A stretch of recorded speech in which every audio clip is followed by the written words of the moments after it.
still have joy. Amen. Amen.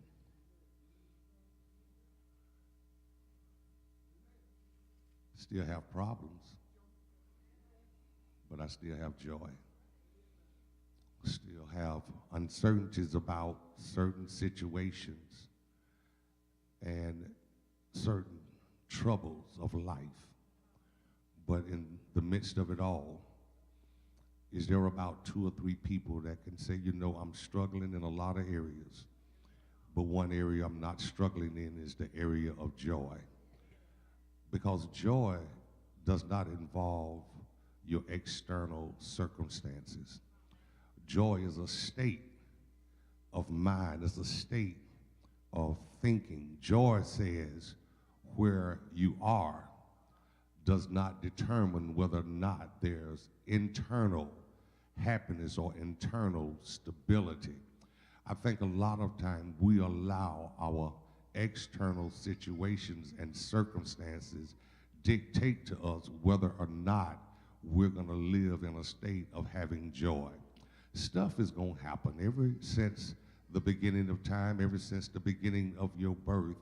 Things has just been happening. Some of it you deserve, but most of it we feel like we don't deserve. And in the midst of it all, it really exposes whether or not you have the joy that you talk about.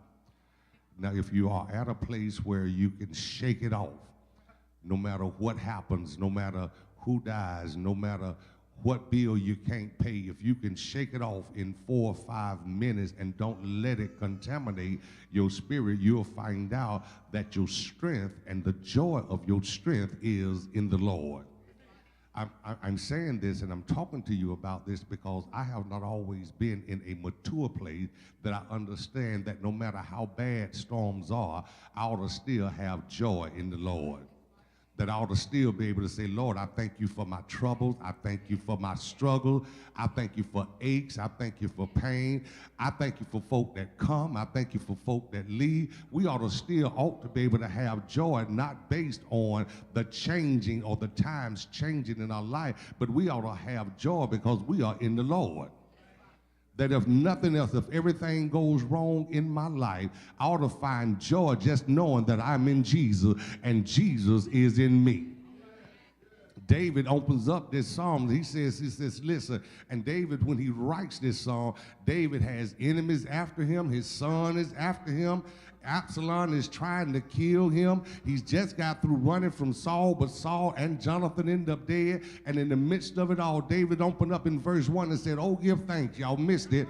He says, oh, give thanks unto the Lord, for he is good, and his mercy endures forever. In other words, David said, I don't care what happens.